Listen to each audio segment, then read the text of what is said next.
இவரோட பேரு சுப்புனி, இவரோட பேரு சப்புனி.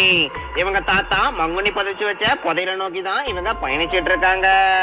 இவங்க கடந்த 10 வருஷமா பழைய சோறு மட்டுமே தின்னு இவங்க வாழ்க்கையை அர்ப்பணிச்சு அந்த புதையில நோக்கி பயணிச்சிட்டு இருக்காங்க.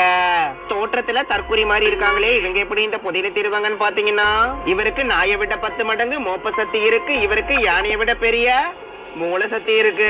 10 வருஷ தேடலுக்கு பிறகு ஒரு வழியா இன்னைக்கு அவங்க அந்த புதையில கண்டுபிடிச்சிட்டாங்க.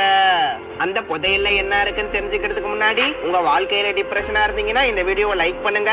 உங்க வாழ்க்கையே டிப்ரெஷனா இருக்குன்னா இந்த வீடியோவை கமெண்ட் பண்ணுங்க. டிப்ரெஷன்னா என்னன்னே தெரியாம டிப்ரெஷன் ஸ்டேட்டஸ் போடுற உங்க ஃப்ரெண்டுக்கு இந்த வீடியோவை ஷேர் பண்ணுங்க. இவங்க கஷ்டப்பட்டு கண்டுபிடிச்சு அந்த புதையில திறந்து பார்த்தா அது உள்ள 4 துண்டு பேப்பர் இருக்கு. சப்புனி தன்னுடைய மூளை சக்தியை உபயோகப்படுத்தி அந்த 4 துண்டு பேப்பரை வெறும் 4 மணி நேரத்திலேயே ஒண்ணு சேர்த்துட்டாரு. அந்த ஒண்ணு சேர்க்கப்பட்ட பேப்பரை பார்த்ததும் அவங்க அதிர்ச்சியில உறைஞ்சு போயிட்டாங்க. அப்படி அந்த பேப்பர்ல என்ன இருக்குன்னு